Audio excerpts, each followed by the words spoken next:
સ્વાગત છે exam today પર 7 જુલાઈ 2026 દિલ્હી કરંટ અફેર છેલ્લે સુધી વિડીયો સાથે બની રહેજો. કરંટ અફેર્સ ઇમ્પોર્ટન્ટ ટોપિક છે, દરેક એક્ઝામમાં પ્રશ્ન પૂછવામાં આવે છે. ટોપિક પર આવીએ.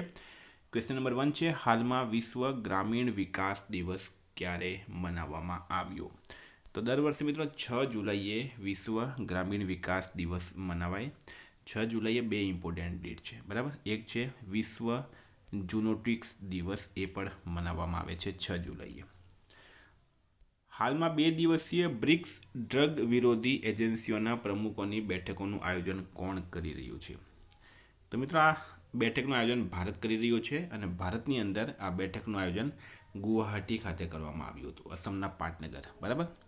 2 દિવસીય બ્રિક્સ ડ્રગ વિરોધી એજન્સીઓના પ્રમુખોની બેઠક. હવે આ બ્રિક્સ એટલે શું તમને ખબર હશે, કારણ કે ઘણી વખત આ ટર્મ યુઝમાં આવ્યો છે. Brazil, Russia, India, China, south Africa. આ બેઠક 6-7 જુલાઈ 2026 દરમિયાન ગુવાહાટીમાં યોજાઈ રહી છે. તેનું આયોજન ભારતના નાર્કોટિક્સ કંટ્રોલ બ્યુરો દ્વારા ગૃહ મંત્રાલયના માર્ગદર્શન હેઠળ કરવામાં આવી રહ્યું છે. હાલમાં 16મું ભારત જાપાન વાર્ષિક શિખર સંમેલન ક્યાં યોજાયું હતું? તો રાઈટ આન્સર છે મિત્રો આમાં ન્યૂ દિલ્હી ખાતે. દિલ્હીના હૈદરાબાદ હાઉસમાં ભારતના વડાપ્રધાન નરેન્દ્ર મોદી અને જાપાનની વડાપ્રધાન સાનાએ તકાઇચી વચ્ચે બેઠક યોજાઈ હતી. બંને દેશોએ ઇન્ડો પેસિફિક ક્ષેત્રમાં સહકાર વધુ મજબૂત કરવાનો સંકલ્પ વ્યક્ત કર્યો છે. જાપાનનું મિત્રો કેપિટલ છે ટોક્યો. ગુજરાતમાં નમો સ્વચ્છતા અભિયાનનું રાજ્યવ્યાપી પ્રારંભ ભૂપેન્દ્ર પટેલે ક્યાંથી કરાવ્યો? તો ગુજરાતના સીએમ છે મિત્રો ભૂપેન્દ્રભાઈ પટેલ. એમણે ગુજરાતના ગાંધીનગરથી નમો સ્વચ્છતા અભિયાનનું રાજ્યવ્યાપી પ્રારંભ કરાવ્યો. અભિયાનનું નામ છે નમો સ્વચ્છતા અભિયાન. શરૂઆત થઈ 1 જુલાઈ 2026. સ્થળ છે ગાંધીનગર સિવિલ હોસ્પિટલ. સમયગાળો છે 1 થી 7 જુલાઈ 2026. આયોજક છે ગુજરાત સરકારનો આરોગ્ય અને પરિવાર કલ્યાણ વિભાગ. વિદ્યાર્થી મિત્રો, જેમને પણ જૂન મહિનાની કરંટ અફેર્સની પીડીએફ બાકી છે, બરાબર, જૂન મહિનાની કરંટ અફેર્સની પીડીએફ તૈયાર થઈ ગઈ છે. 9510411961 આ નંબર પર મેસેજ કરો. 1 વર્ષનું કરંટ અફેર્સ જોઈતું હોય તો એ પણ તૈયાર છે. એમાં તમને ઓલિમ્પિક, પેરાઓલિમ્પિક, કોવિડ, આઈપીએલ, જીઆઈટેક, બદલાના વર્તમાન પદાધિકારી, પુસ્તક લેખક, company CEO, brand ambassador, award GK, sport GK, G20 summit, T20 world cup, FIFA world cup, election GK, Ayodhya GK, budget champions trophy, IPL, Padma awards, એટલે કે તમામ ટોપિક તમારા ક્લિયર થઈ જશે. સાથે તમને જણાવી દઉં, એક્ઝામ ટુડેનું બેસ્ટ કરંટ અફેર દરેક પરીક્ષામાં 100% પૂછાય છે. કોઈને ડેમો પીડીએફ જોવી હોય, સબૂત જોઈતા હોય તો પણ મળી જશે. 9510411961 પર તમારે મેસેજ કરવાનું છે. હાલમાં કયા રાજ્યની સી બકથ્રોનને જીઆઈ ટેગ આપવામાં આવ્યો? તો રાઈટ આન્સર છે મિત્રો હિમાચલ પ્રદેશ.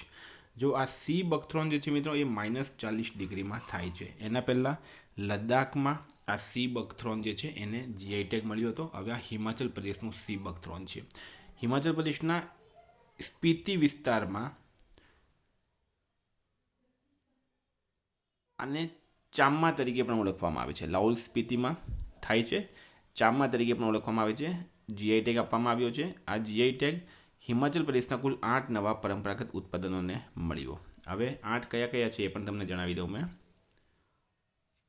તો મિત્રો સી બકથ્રોન, લાહૌલ સ્પીતિ, સલુની સફેદ મક્કા, બરાબર, એ ચંબામાં થાય છે.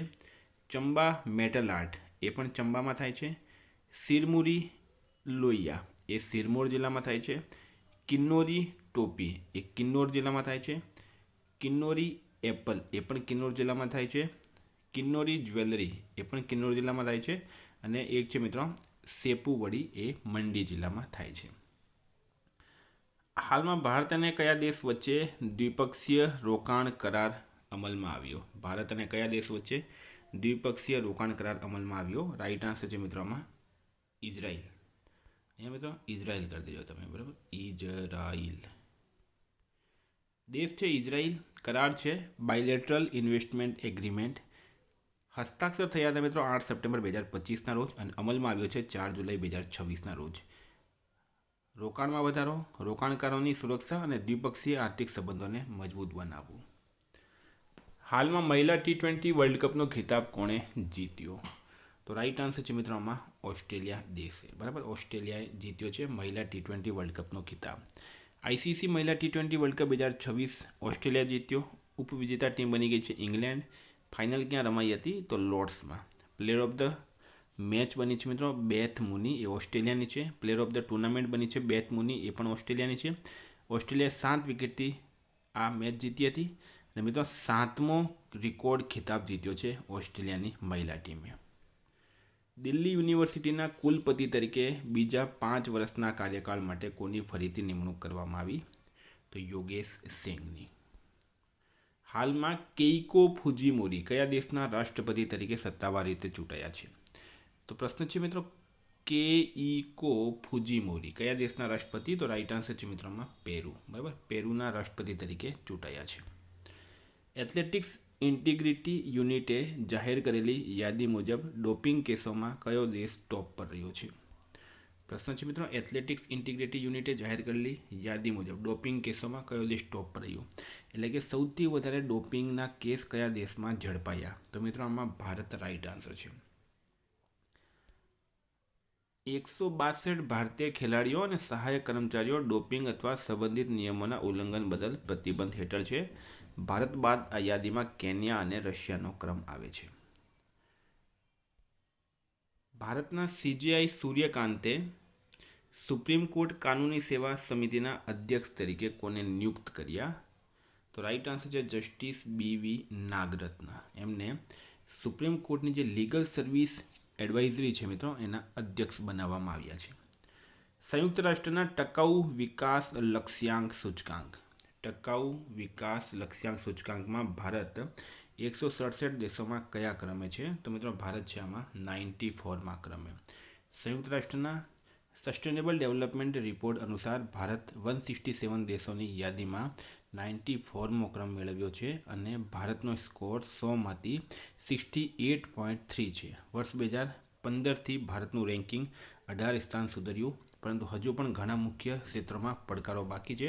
આ યાદીમાં ફિનલેન્ડ, સ્વીડન અને ડેનમાર્ક અનુક્રમે ટોપના સ્થાન પર છે. હાલમાં કયા રાજ્ય સરકારે નવા વલ્ફ કાયદા હેઠળ રાજ્ય વક્ફ બોર્ડનું પુનર્ગઠન કર્યું? બરાબર, તો મિત્રો રાજ્ય વક્ફ બોર્ડનું પુનર્ગઠન કરનાર મધ્યપ્રદેશ પહેલો રાજ્ય બની ગયું. આમાં શું પરિવર્તન કરવામાં આવ્યા? તો નવા બોર્ડમાં પ્રથમ વખત 2 બિન મુસ્લિમ એટલે કે હિન્દુ સભ્યોનો સમાવેશ કરવામાં આવ્યો. બોર્ડના અધ્યક્ષ તરીકે સંવર પટેલની નિમણૂક કરાઈ છે.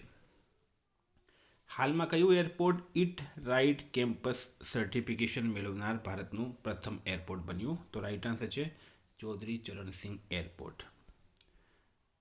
એરપોર્ટનું નામ છે ચૌધરી ચરણસિંહ. બરાબર, એ લખનઉમાં આવેલું છે. રાજ્ય છે મિત્રો ઉત્તર પ્રદેશ. પ્રમાણપત્ર આપનાર સંસ્થા છે food safety and standard authority of India. બરાબર, અને રેટિંગ મળ્યું છે મિત્રો 3 સ્ટાર. હવે આ ઇટ રાઇટ એટલે શું? તો કોઈપણ એરપોર્ટ પર ખાવા માટે, જમવા માટે, પીવા માટે સારી વસ્તુઓ મળતી હોય એના માટેની આ રેટિંગ્સ છે. હાલમાં તીજનબાઈનું નિધન થયું છે, તેઓ કોણ હતી? તો પ્રખ્યાત ગાયિકા હતી મિત્રો તીજનબાઈ. છત્તીસગઢની લોકકલા પાંડવાણી ગાયકીને વૈશ્વિક સ્તરે ઓળખ અપાવનાર પદ્મ વિભૂષણ તીજનબાઈનું 70 વર્ષની ઉંમરમાં અવસાન થયું છે. હાલમાં કયા રાજ્ય સરકારે આર્થિક રીતે નબળા પરિવારો માટે મિશન ઝીરો પોવર્ટી પહેલ શરૂ કરી? તો ઉત્તર પ્રદેશ રાઈટ આન્સર છે. ઉત્તર પ્રદેશ રાજ્યએ પહેલું નામ છે મિત્રો મિશન ઝીરો પોવર્ટી. બરાબર, પોવર્ટી એટલે કે ગરીબી કેમ્પેન. આર્થિક રીતે નબળા પરિવારોને ઓળખી તેમને સરકારી યોજનાઓ, કૌશલ્ય તાલીમ, રોજગાર અને સ્વરોજગાર દ્વારા આત્મનિર્ભર બનાવવાનું ટાર્ગેટ છે. તો મિત્રો આ હતા કરંટના પ્રશ્નો. વાત કરીએ રિવિઝનની. 6 જુલાઈ 2026 આપણે આવી ગયા રિવિઝન પર. હાલમાં અમેરિકાનો 250મો સ્વતંત્રતા દિવસ ક્યારે? 4 જુલાઈએ. નરેન્દ્ર મોદીએ દેશના પ્રથમ ગ્રીનફિલ્ડ ઇન્ટિગ્રેટેડ રિફાઇનરી કમ પેટ્રોકેમિકલ કોમ્પ્લેક્સનું ઉદ્ઘાટન રાજસ્થાનમાં કર્યું છે. પંકજ શાહ ડૉક્ટર હતા, એમનું નિધન થયું. મહિલાઓની સુરક્ષાને મજબૂત બનાવવા માટે હાલમાં કયા રાજ્ય સરકારે દુર્ગા સ્ક્વોડ શરૂ કરી? પશ્ચિમ બંગાળ. કયા રાજ્યમાં દ્વિ ઉત્સવ ઉજવવામાં આવ્યો? અરુણાચલ રાઈટ આન્સર છે. કયા રાજ્યની પરંપરાગત લાકડાની ડીંગી બોટને GI ટેગ મળ્યો? પશ્ચિમ બંગાળ. હાલમાં કયા રાજ્ય સરકારે ઓપરેશન સેફ સાયબર સ્પેસ શરૂ કર્યું? તો મિત્રો ગુજરાત રાઈટ આન્સર છે. હાલમાં રાષ્ટ્રીય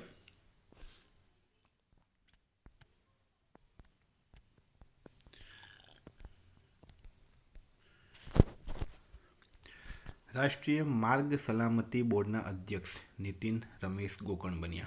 કયા દેશમાં શાંતિ રક્ષા મિશન માટે 651 ભારતીય સેનાના જવાનોને સંયુક્ત રાષ્ટ્ર મેડલ મળ્યા. કાંગોમાં વિજયા મહેતાનું નિધન થયું છે. તેઓ અભિનેત્રી હતી. ગેરકાયદેસર ઇમિગ્રેશન અને અસામાન્ય વસ્તી વિષયક ફેરફારો સંબંધિત મુદ્દાઓનો અભ્યાસ કરવા કોની અધ્યક્ષતામાં સમિતિ બની? પ્રકાશ પ્રભાકર. ડીઆરડીઓના મિસાઇલ અને વ્યૂહાત્મક સિસ્ટમ્સ વિભાગના ડાયરેક્ટર બન્યા છે જગન્નાથ નાયક. કયા રાજ્યમાં સૌથી વધુ સંખ્યામાં પ્રાણી સૃષ્ટિની નવી પ્રજાતિ મળી? કેરળમાં. Electronic overseas citizen of India card કોણે લોન્ચ કર્યો? અમિત શાહે. હાલમાં કયા રાજ્યમાં સ્થિત બોરજુલી વેટલેન્ડને જૈવ વિવિધતા વારસાઈ સ્થળ જાહેર કરાયું? અસમ. મિત્રો ગઈકાલે પ્રશ્ન પૂછાયો કયા શહેરમાં સી ફૂડ એક્સપો ઇન્ડિયા 2026નું આયોજન કરાયું? રાઇટ આન્સર હતું ચેન્નઈ. આજનો પ્રશ્ન છે હાલમાં કોને પ્રથમ એનબીટી ભૂષણ પુરસ્કાર એનાયત કરવામાં આવ્યો? જવાબ કમેન્ટ બોક્સમાં જણાવો. વિદ્યાર્થી મિત્રો વોટ્સએપ ટેલિગ્રામની લિંક ડિસ્ક્રિપ્શનમાં છે. પીડીએફ માટે 9510411961 પર મેસેજ કરો. Thank you. ફરી મળીશું. જય હિન્દ, જય ભારત.